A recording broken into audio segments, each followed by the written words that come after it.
Bom, pessoal, olha só, estamos aqui para mais uma aula da disciplina de Arquitetura de Interiores e hoje eu estou com uma convidada muito especial, a professora Andréia, que além de prof, né, é também arquiteta e designer de interiores. Então, olha só a expertise, trouxe as duas formações em uma só para a gente bater um papo sobre projeto de interiores, sobre essas experiências, trocar umas ideias sobre esses processos que envolvem o desenvolvimento de projetos de interiores. Seja bem-vinda, Andréia. Obrigada, professora Larissa. Fico muito honrada pelo convite. É isso, pessoal. Vamos trocar um pouquinho de informações aí para enriquecer mais o vocabulário de vocês e a vida profissional que vocês vão ter daqui para frente. Legal. Bom, para iniciar a título mais de curiosidade, Andréia, como que foi o processo? Você tem as duas formações. Você fez Tem. primeiro design, certo? E depois arquitetura. Por que que você seguiu esse caminho, Andréia? Na verdade, eu sempre quis muito cursar arquitetura. Desde sempre, a arquitetura foi o curso que eu sempre tive muita, não diria afinidade, mas o curso que sempre me encantou os olhos. Mas, como a gente sabe que nem sempre a gente consegue fazer tudo no momento que a gente quer, eu acabei indo numa mostra de profissões da Unicesumar e tive a oportunidade de conhecer o curso de interiores. E vi que estava muito dentro daquilo que eu queria para a minha profissão. Então, acabei optando pelo curso de interiores, e na sequência, optei pelo curso de arquitetura, porque é algo que eu queria. Mas, assim, eu vejo que ambas as disciplinas, os cursos caminham juntos. Então, a gente não consegue desvincular. A design de interiores tem sua particularidade, óbvio, assim como a arquitetura, mas eu só fiz mesmo por um pequeno ego, porque eu queria ser arquiteta. Sim. Mas hoje você atua com projeto de interiores e arquitetônico. Não, hoje eu atuo só com projetos de interiores comerciais. Hum, Eu não faço arquitetônico, eu não tenho. É até legal isso, porque quando eu fiz o curso de arquitetura, eu entendi que eu não tinha esse feeling para o projeto arquitetônico. Então, projetar casas, projetar edifícios, não tem o meu perfil. Então, eu prefiro interiores e comercial. Então, já tem podemos dizer que uma disciplina bem definida ali da qual eu sigo. tem um nicho já definido para atuar. Exatamente. Legal, isso é importante. Eu acho que é legal isso no mercado, você definir um nicho, né, para você atuar. Não achar que você pode fazer tudo, porque eu acho que quem se propõe a tudo acaba não fazendo é nada, né? Se Acho perde que no é um meio do risco. caminho. Se Exato. perde no meio do caminho, se perde no meio do caminho. Isso E André, mesmo. e quanto do design você aproveita na arquitetura? Como que funciona isso? Você Muito. comenta. Muito, muito, muito, muito, muito. Eu acho que a arquitetura, assim, pelo menos na minha experiência, foi muito mais técnica. A gente teve muito mais técnica em relação a projeto, ergonomia e tudo mais. E eu vejo que o designer de interiores me possibilitou a minha criatividade. Então, tive professores excelentes ali que me apoiaram muito, tanto eu quanto os meus colegas, para desenvolvimento de conhecimento de artistas, movimentos artísticos também, essa liberdade artística que a gente tinha no desenvolvimento de projetos. Então, eu acho que o designer de interiores teve muito mais agregado o meu lado criativo do que o lado arquitetônico.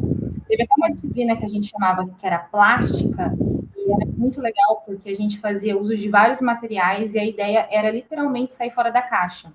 Então, isso me possibilitou muito, conhecer muitos artistas de várias formas, de N movimentos. Foi muito legal mesmo. Legal. Você falou sobre sair fora da caixa. Você acha Sim, que é importante sair fora da caixa quando a gente fala de projeto de interiores?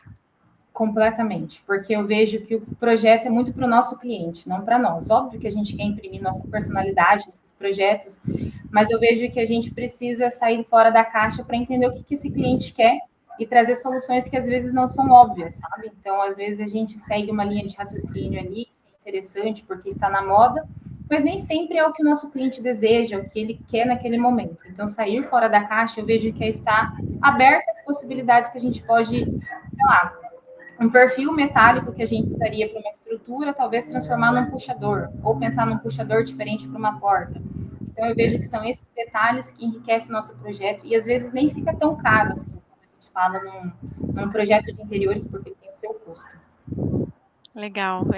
Pensar fora da caixa, né? Pensar fora do óbvio, né? Porque o óbvio o seu cliente também sabe, né? O que está ali para copiar o que está nas revistas, seu cliente não precisa de você. né? Ele Certamente, pode pegar e ele copia, ele vai numa loja vai ter um projetista que vai fazer o desenhozinho para ele e pronto, ele está resolvido exatamente. assim. Sim, Mas é aí a das diferença, soluções, exatamente, é das novas soluções para materiais óbvios que a gente tem no nosso dia a dia. Então, eu penso mais nessas possibilidades. sim, legal. Acho que é importante mesmo. E valorizar essa ideia do processo criativo, né? Que você falou do sair fora da caixa, um pouco disso, né?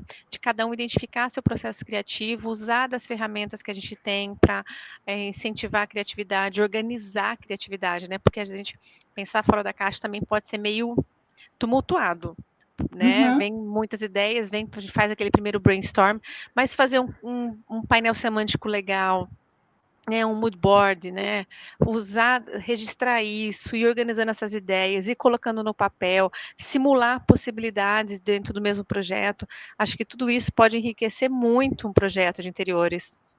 E também um projeto concordo. arquitetônico, né? Sim, porque a gente filtrando ali, nem tudo a gente consegue usar. Isso acho que é óbvio. Mas a gente saber organizar as nossas ideias, saber o que se enquadra no perfil do nosso cliente, no perfil do projeto que a gente deseja para ele, ou que ele mesmo trouxe para nós, é muito importante. Então, acho que esse feeling, essa curadoria que a gente tem ali no processo criativo é muito importante para a gente ter um processo de projeto assertivo, para não ter retrabalho. Porque eu vejo que retrabalho acontece, é um fato, mas retrabalho acaba gerando um custo para nós enquanto profissionais. Não que a gente vai acertar sempre de primeira, isso é bem improvável. Mas se a gente tem um projeto assertivo no nosso processo criativo, já caminha bastante para o projeto executivo daí.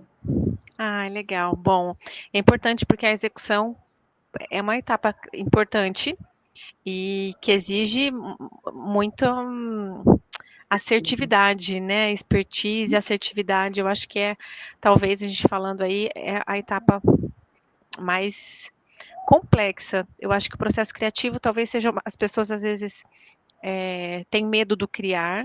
Eu acho que mais difícil do que o criar é saber executar isso, né? Concordo plenamente. Porque o executar, a gente tem que pensar hoje na nossa mão de obra. Eu vejo que a nossa mão de obra, ela é muito, como eu posso explicar? Ela é muito autodidata, então você não ensina um pedreiro a fazer uma parede. Ele simplesmente faz uma parede. Então nós temos premissas, temos normas que devem ser seguidas, mas assim, nem sempre isso se enquadra no perfil do nosso cliente ou do nosso projeto.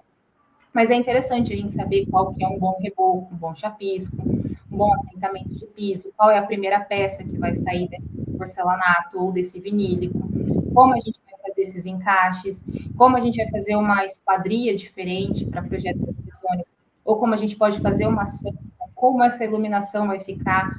Iluminação também, pensando nesse quesito, as cores das paredes, com a temperatura dessa lâmpada, que às vezes a gente trabalha com uma iluminação mais baixa, mas coloca uma parede mais fria, então começa ali daqueles conflitos. Então, toda essa execução, essa parte do processo de executar, também antecede ali no processo criativo, porque na hora que a gente está produzindo, a gente tem que pensar em como vai ser executado.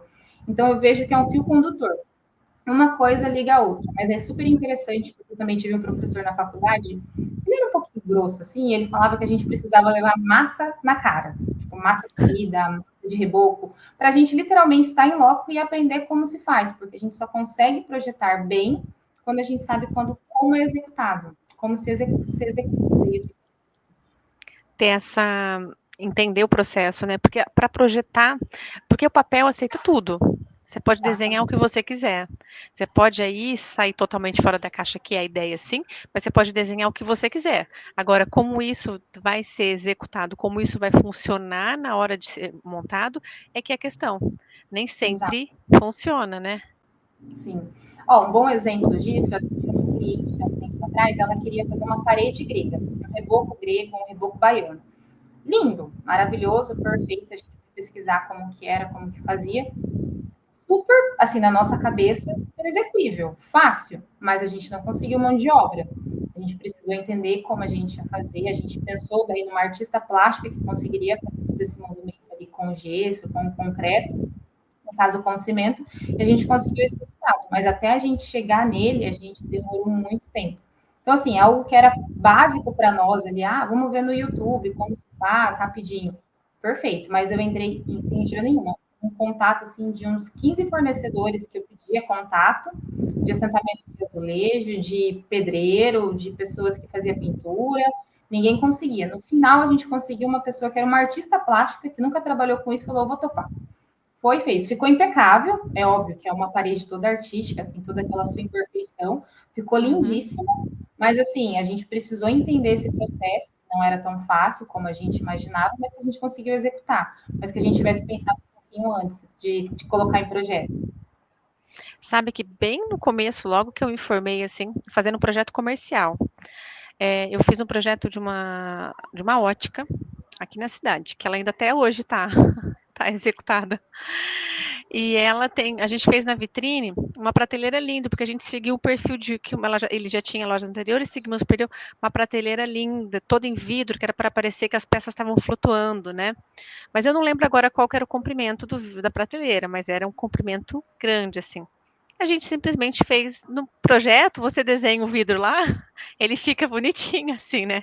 A hora que colocou a prateleira, ela envergou toda, né, no meio, ela não conseguia, era pesada, era um vidro grosso, e ela, mesmo sendo vidro grosso, ela envergava, não se sustentava. Daí a gente teve que pensar num suporte no meio, um suporte de vidro.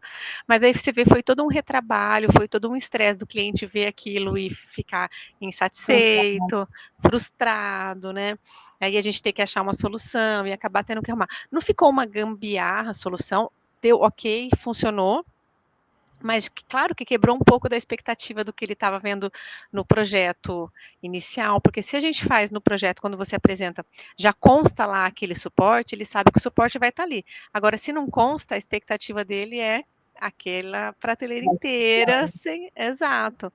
E uma Então, coisa assim, muito legal, só para frisar, é que assim, o cliente vê o projeto, ele quer daquela forma. É muito raro você depois conseguir mostrar para o seu cliente que aquilo foi só uma imagem ilustrativa. Então, muitos deles têm esse lado fiel do 3D, do render, com o real. e é um risco, né? Eu acho que a gente tem que cuidar muito com o projeto. Mesmo que você diz que é projeto ilustrativo, é isso que você falou, o cliente cria uma expectativa, ele acha que ele quer ver aquilo que ele está vendo no projeto, ele quer refletido no ambiente dele. Então é Exato. complicado, é arriscado, você tem que estar sempre atento ao que você vai desenhar, como você vai desenhar e como você vai apresentar para o seu cliente. Exato. É muito legal também, porque a gente pensar nesse ponto que a gente tem uma responsabilidade muito grande com a expectativa dele. A gente tem que trabalhar com isso muito alinhado, tanto na criatividade, quanto na execução, até mesmo no próprio orçamento que esse cliente tem disponível para fazer esse projeto. Então, tudo é muito interligado, não adianta a gente pensar só num projeto e dar na mão do cliente, tá? Ele vai executar depois, mas como que ele vai executar? Tem que ter um projeto executivo muito bem feito ali, por mais que você não vá fazer esse acompanhamento de obra. Ou às vezes você vai só fazer o 3D para ele ter essa noção. Então, tudo isso tem que estar muito bem alinhado com o que o cliente deseja para que a gente não peque nessa insatisfação e para que a gente fique com os maus olhos, o que acontece muito, que é mais fácil a gente subir uma escada e cair muito rápido, mas para a gente subir e estar num lugar muito posicionado no mercado, demora muito. Para a gente não ter essa caída, a gente tem que trabalhar sempre com muita cautela. Não que isso não vai acontecer, acontece, mas é sempre importante a gente ter essa premissa de que sempre evitar o erro. Evitar o erro. Acho que essa é a palavra. E se prevenir, né? Eu acho que a gente tem que se Sim, prevenir de todas as possibilidades. Então, assim, fazer um projeto executivo, pensar em como isso precisa ser executado. E aí, uma coisa que eu acho que é legal a gente falar, que é assim, prof, você na disciplina, você não ensinou a fazer um projeto executivo de interiores. Não porque não era a proposta da disciplina, e porque, na verdade, assim, cada projeto que você for desenvolver vai ser uma experiência completamente diferente. Cada exato. projeto você vai ter que pesquisar, buscar a solução, buscar alternativas, fazer o desenvolvimento do projeto, detalhar conforme a necessidade do projeto. Muda tudo a cada projeto, não é? Exatamente. Ó, a gente teve uma disciplina que a gente estava conversando sobre projetos de instalações hidráulicas. Eu falei assim, pessoal, vocês têm que entender que nem todos os nossos clientes vão ter o mesmo perfil. Por exemplo, eu tenho uma estatura que eu acredito ser mediana perante o brasileiro, mas eu posso atender um cliente que ele vai ter uma estatura nanista, que vai ser um nanista. Como que eu vou atender esse cliente? Então, eu preciso pensar na estatura dele, num projeto personalizado para ele. Eu sei que hoje os eletrodomésticos e tudo mais, eles são uma medida padrão, mas a gente tem que ter entender e dar essas possibilidades, essa ergonomia para esse cliente. Então, é sempre importante a gente ter isso em mente, que a graduação ela te dá um embasamento para que você busque ferramentas para desenvolver esse projeto. Então, assim, eu não consigo, acho que a professora Larissa também concorda comigo, que a gente não consegue passar um detalhamento de uma prateleira que vai ter um recuo, que ela vai ter a fitinha de LED. Você tem que saber qual é a fita de LED que você vai usar, você tem que saber como vai ser essa prateleira fixada, o que ela vai suportar, aonde ela vai estar, em que parede ela vai estar. Então, eu não posso ter simplesmente um projeto genérico de uma prateleira que vai ter uma fita em LED. E esse drive, onde ele vai estar? E esse circuito? Então, assim, é muito perigoso a gente passar um detalhamento genérico e vocês tomarem como verdade absoluta. Cada processo é um. Por exemplo, um cortineiro. Existem inúmeros tipos de cortina. Wave, cortina rolô, cortina romana. E para cada tipo de trilho, é uma espessura diferente, é um mecanismo diferente. Ela vai ser automatizada, ela não vai? Que parede que é, qual que é o tamanho dessa janela. Então, assim, tem todas essas particularidades. Então, a gente dá premissas e orientações para que vocês consigam desenvolver esses projetos de detalhamento. E cabe também a vocês a buscarem referências em livros, em mostras. A gente sempre brinca também que arquiteto e designer de interiores tem que ter olhos nos dedos. É tocar. É tocar todas as superfícies, é ser curioso. E eu tive um professor que eu acho que é a professora que é o Sidney Madeira, ele falava, bom profissional de arquitetura, de interiores, ele deve ser curioso. Abrir as coisas, perguntar como faz, como executa. Não é aquele curioso chato, aquele curioso para entender o processo, como vai ser executado, para que fique bem feito. Então, acho que essa curiosidade genuína a gente precisa, assim, começar a aguçar e entender que cada projeto tem sua particularidade, que a gente não consegue entregar todos esses detalhes de uma forma genérica, porque é muito perigoso, seria incongruente da nossa parte entregar isso para vocês. Então, a gente dá ferramentas para que vocês consigam executar esses projetos de uma forma mais assertiva. Isso, acho que aqui é exatamente isso. É mostrar o caminho, né? Sim, A gente exato. mostra o caminho, e aí você, a cada novo projeto, você vai seguir naquele caminho, mas utilizando-se de. Você conhece as ferramentas, mas aí você vai ter que buscar, pesquisar, saber, se aprofundar muito em cada. Por isso que a pesquisa é tão importante. Gostei dessa dos olhos nos dedos, né? Porque a gente tem que sentir, eu acho que assim, essa curiosidade, porque tudo pode virar repertório, tudo pode virar exemplo para um projeto, pode vir solução para um projeto que você está desenvolvendo. De repente tem um problema lá que você acha a solução onde você menos esperava, né? Prof, a sua palavra agora foi exatamente o que eu ia trazer. Repertório. A gente acha que repertório é só casa cor, que é só revistas de Pinterest, que é só Instagram, é só referências de arquitetos famosos. Eu já parto de um pressuposto que eu acho que não é isso. Por exemplo, na última disciplina, eu super incentivei os alunos a irem para sebo. Irem para sebo, pesquisarem revistas, pesquisarem. Para quem gosta de carro, olhar carro automotivo, porque sempre tem aquele showroom para que vai estar exposto o carro do lançamento do ano. Olhar a revista antiga, porque sempre tem muita coisa que está movimentando ali, que volta na atualidade, tipo moda mesmo, né, que eu acho interessante. Então, a gente ter esse repertório, olhar filmes, tem muitos filmes legais que eu acho que a gente consegue ter um olhar fotográfico. Teve um filme que eu compartilhei, talvez eu não sei como vai ser o decorrer dessa disciplina, talvez ele já vai estar um pouco defasado, mas é o Conclave. A fotografia dele é É impecável, maravilhosa.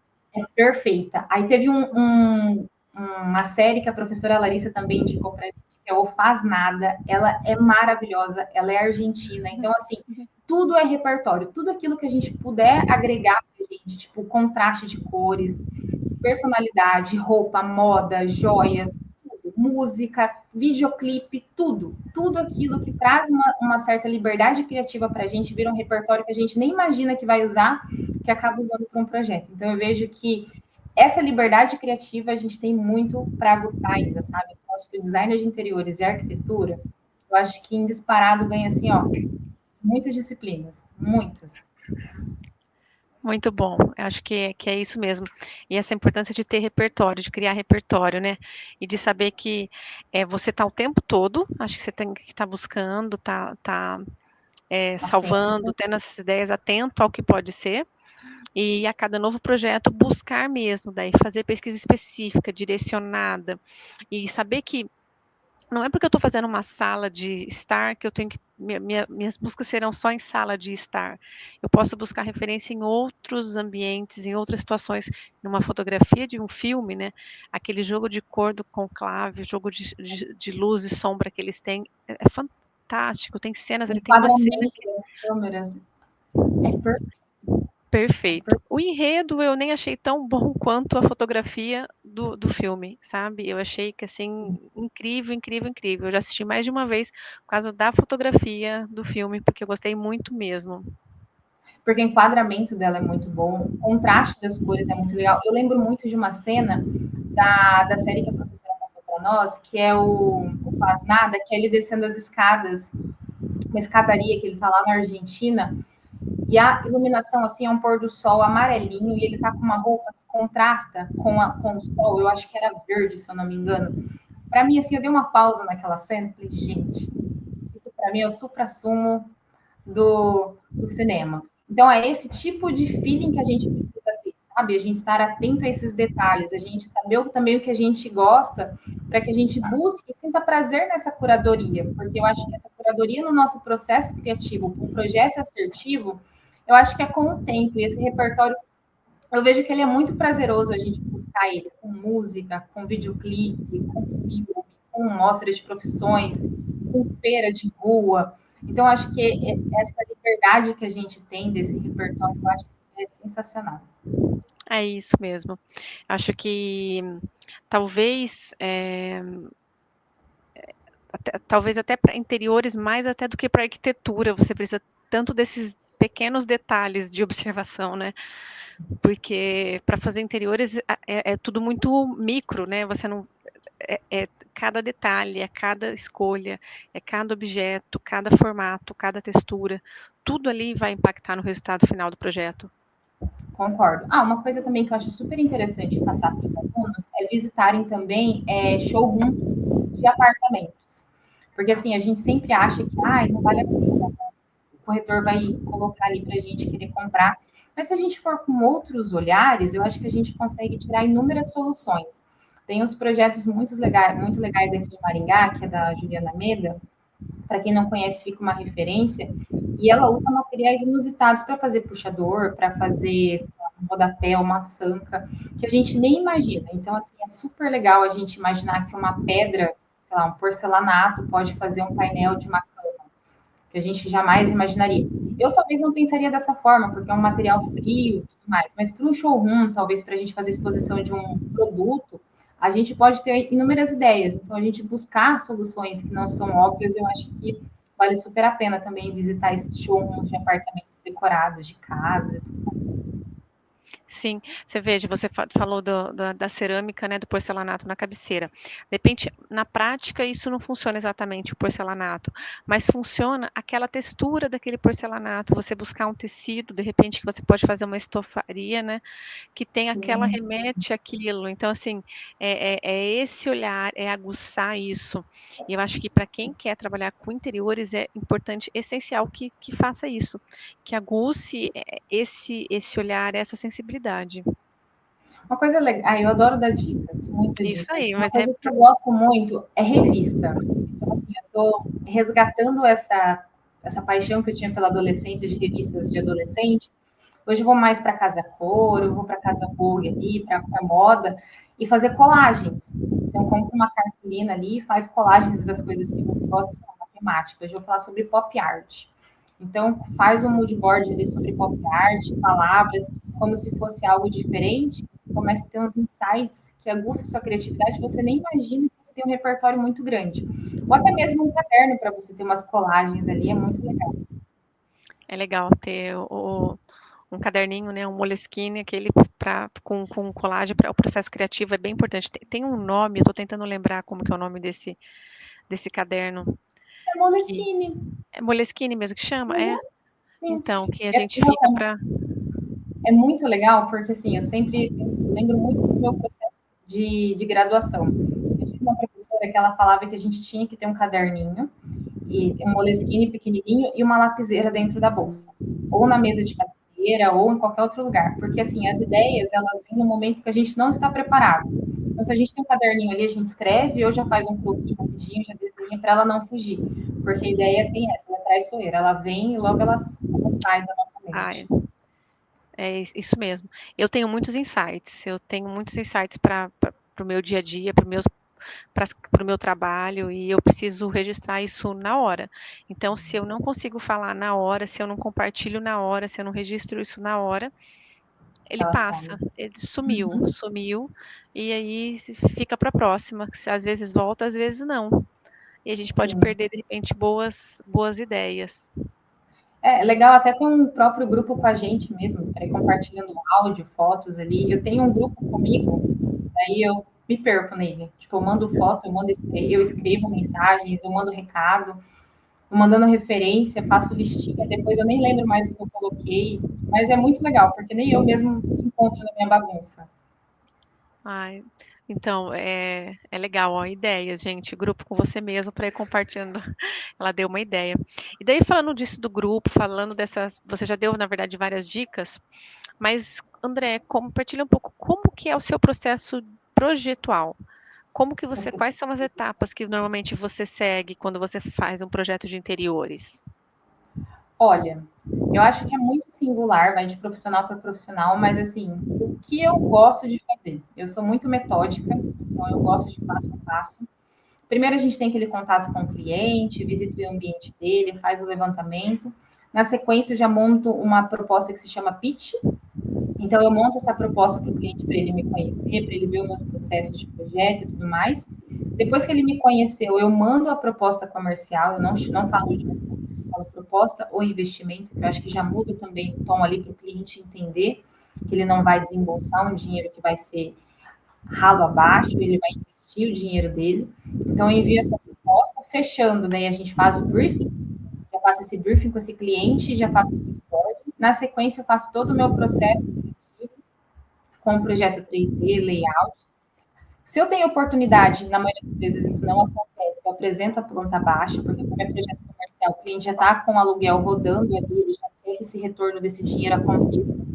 Então, eu entrego já o 3D com o layout, a gente faz as discussões, e eu entrego o projeto do executivo. Como acontece muito por etapas, eu vou desenvolvendo o projeto de acordo com o que ele necessita. Ah, vou trocar meu piso semana que vem. Então, beleza, seu projeto de piso. Ah, vai entrar o forro. Ah, então vamos fazer o forro com a iluminação. Então, eu vou soltando de forma gradual. Quando eu tenho tempo, eu pego o caderno executivo de uma forma completa para ele ter essa noção. E no meu caderno também eu entrego um memorial descritivo, que é isso que ele vai usar. Por exemplo, uma cadeira que é diferente, uma luminária que tem um desenho ergonômico e tudo mais aqui, uma luminária diferente, talvez que ele queira. Então, esse caderno executivo vai junto com esse memorial, para o cliente ter ali esse amparo.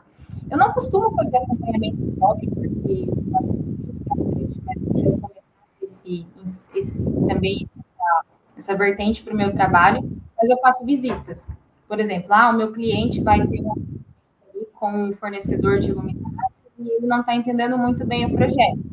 Aí eu posso marcar um horário com ele e atender de forma normal. Mas isso também está acordado em contrato, de acordo com as visitas e tudo mais. Eu sempre acho muito interessante também a gente colocar uma cláusula na nossa proposta e no nosso contrato que tem liberdade de fotografar e fazer esse acompanhamento. Eu sei que muitas vezes a gente não vai conseguir entregar na íntegra esse projeto, esse quadro redondinho, custo, nem todo cliente tem essa verba disponível, mas é legal a gente apresentar ou até mesmo fazer uma parceria com uma loja para que a gente consiga depois fazer a vai ter esse registro como ele ficaria. E às vezes até encanta os olhos do cliente para que ele mais de gás para desenvolver o projeto completo. O projeto completo.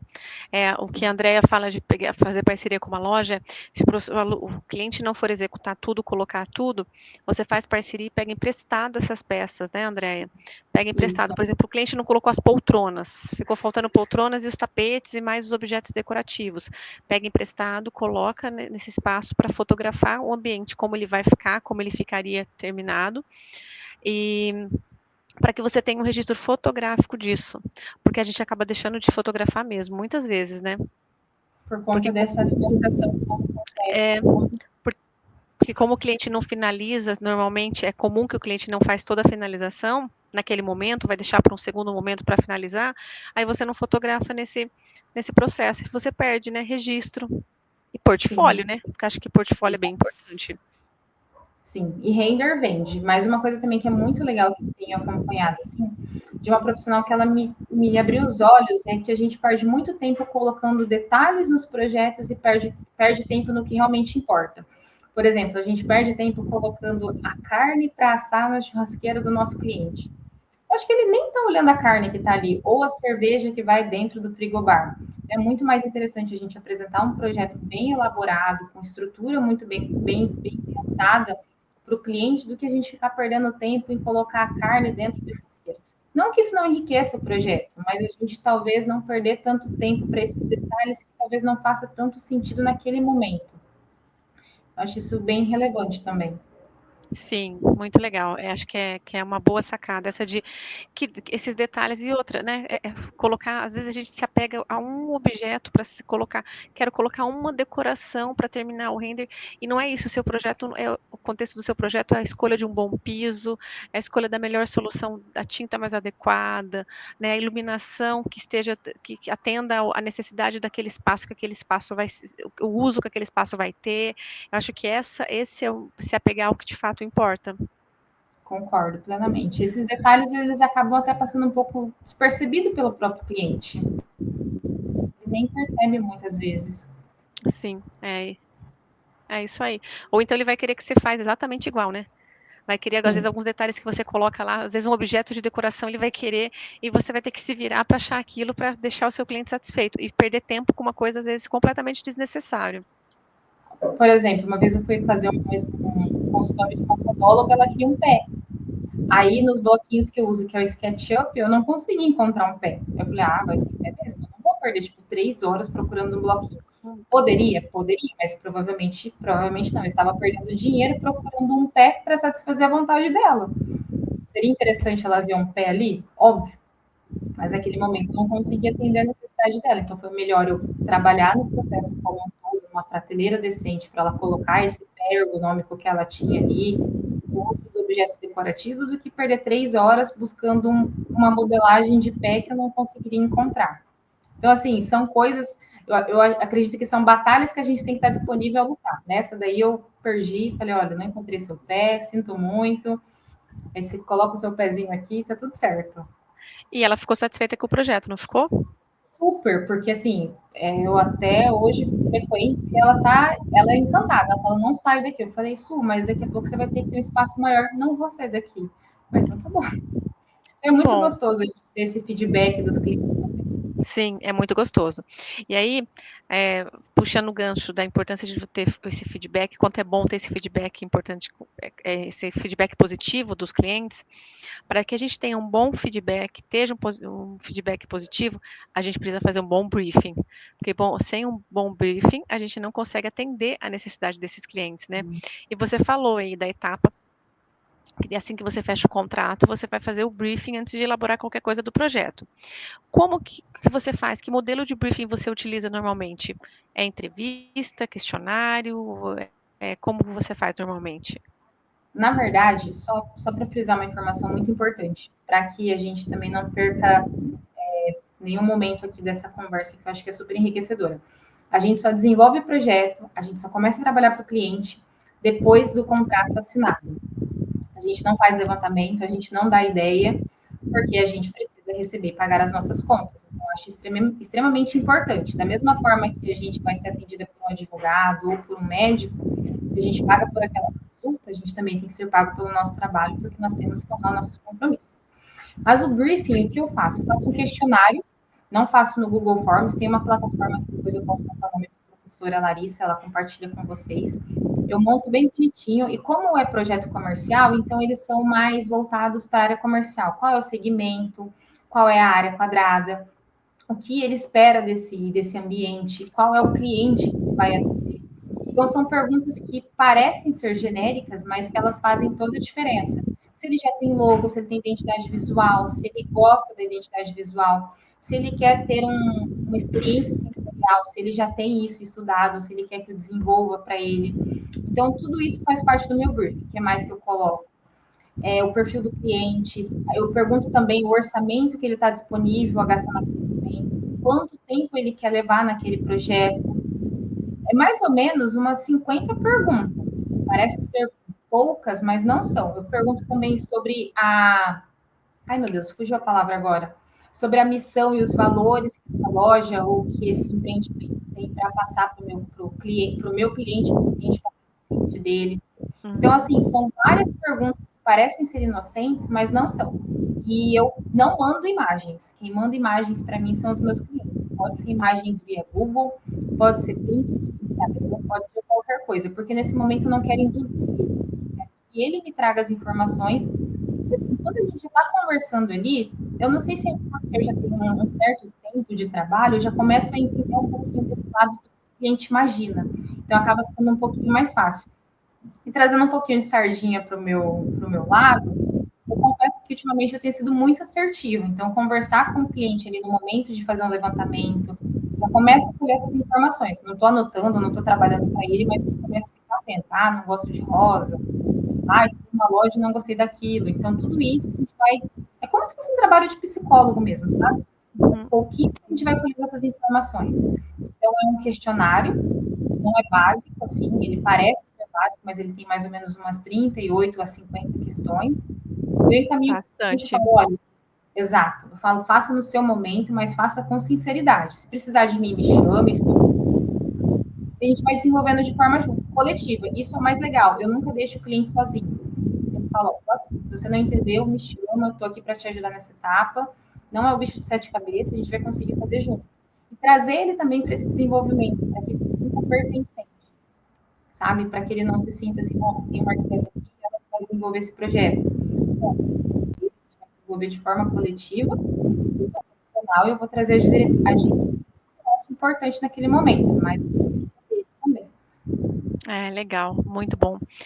Acho que um bom briefing, você falou que tem sido bastante assertivo ultimamente. Acho que grande parte disso você pode, pela questão de um bom briefing, né? Você fazer as Sim. perguntas certas te ajuda a ter as respostas corretas, né? A ter as respostas que você precisa, as informações que você precisa. E eu acho que a gente tem que cuidar muito com esses modelos prontos de briefing, querer só pegar de um outro profissional, porque cada um de nós tem um jeito de trabalhar e tem uma forma de olhar para esse projeto. Então, acho que você pode até pegar de alguém como base para um Um start, né, para modelo. um modelo, mas depois disso e criar o seu, né? E acho que ir aprimorando, ir desenvolvendo e fazendo dentro do seu processo, dentro da forma como você costuma trabalhar. É muito Acho que faz legal o toda a que a diferença. professora falou agora também, é que assim, eu não trabalho com o mesmo briefing para todos os clientes. Tem clientes que têm um briefing, sei lá, de 35 perguntas, aí o outro já tem muito mais, porque já sempre está muito mais expansivo, muito mais aberto. Então, assim, é sempre legal a gente também ter esse parâmetro e ter também essa disposição de elaborar um briefing para aquele cliente, para que a gente consiga entender o projeto dele. Então, também ter essa personalização nesse momento, não ter um só, seguir ele como regra para todos os clientes. Para todos, né? Você comentou também, na hora que você estava falando do briefing, das imagens, de que você pede para o cliente mandar imagens para você.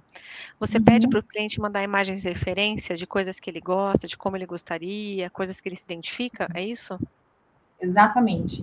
E pode ser qualquer imagem. Olha, não precisa ser de arquitetura, não precisa ser nada. Pode ser uma cor, pode ser uma referência. Até estava atendendo uma cliente esses dias que ela vai fazer um showroom de acessórios.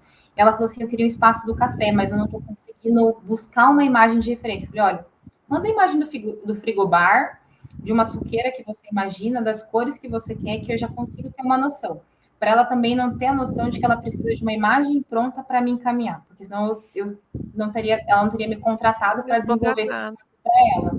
Sim, Então fala sim. assim, ó, não precisa ser arquitetura, não precisa ser exatamente um espaço do café. Pode ser, sei lá, uma loja de roupa que você viu, que não é o seu segmento, não é acessórios. Então, pode ser uma área completamente diferente. Pode ser uma esmalteria, um salão de beleza, algo que você se sinta à vontade. Ah, um sofá que você viu, que você quer colocar no seu ambiente, me manda também. Tudo isso é muito válido nesse processo. Às vezes, o orçamento do cliente é desse tamanho e ele quer um sofá que custa, tipo, na Tuzi, 18 mil reais. Hipoteticamente, não dá, mas você consegue buscar alguma referência ali para que ele consiga encaixar esse sofá nesse ambiente, de uma forma que ele consiga pagar e ficar feliz. Porque daí você vai buscar um sofá que tenha o mesmo estilo, o mesmo formato, né? Uma referência de um pé parecido, né? Um tipo de encosto. São essas referências que você vai Tecido, buscando, um tecido que se aproxima, exato, e encaixar dentro do orçamento do cliente, né? Acho que e exato. fazendo ser real. E acho que quando a gente fala de projetos comerciais, daí falando inclusive daí do seu nicho, Andréa, a questão de orçamento ela é muito mais Limitada. limitada, né? Porque quando a gente fala de residencial, quando a gente fala de projeto residencial, o orçamento ainda é meio solto, assim, né? É difícil o cliente ter exatamente quanto que ele quer gastar.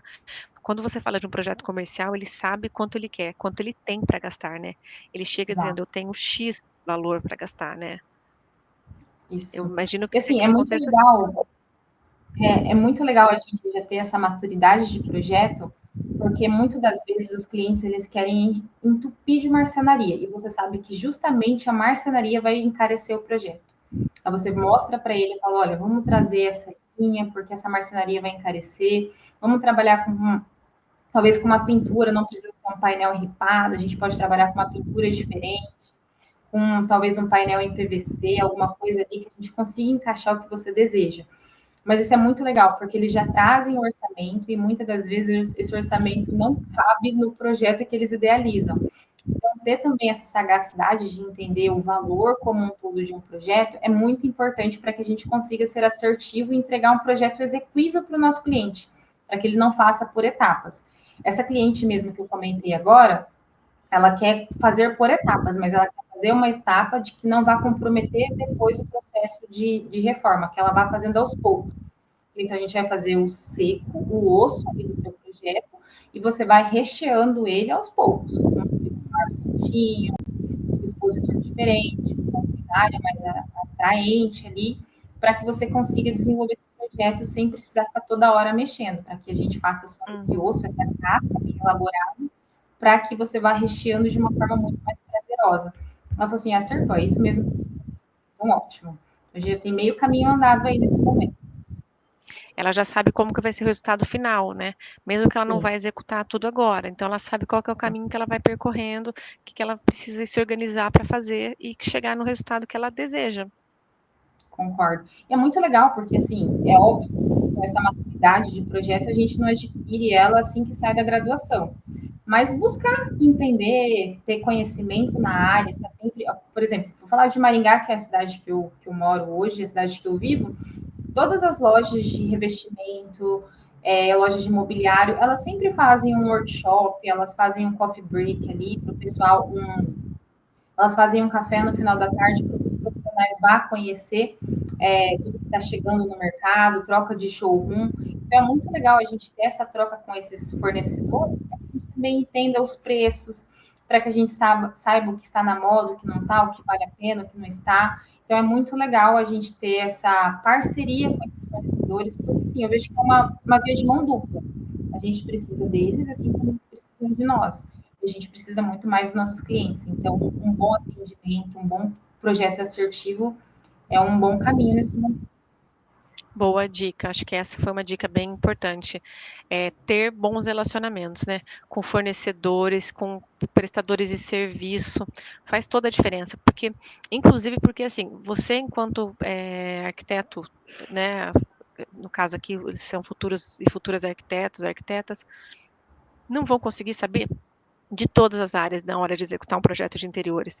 Saber de marcenaria, saber de vidro, saber de tecido, saber de estofaria, não tem como saber de tudo.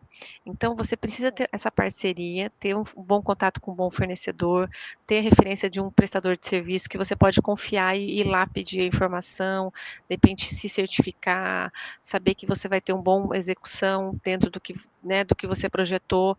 Eu acho que isso é essencial. No projeto de interiores é essencial ter ter esse tipo de parceria.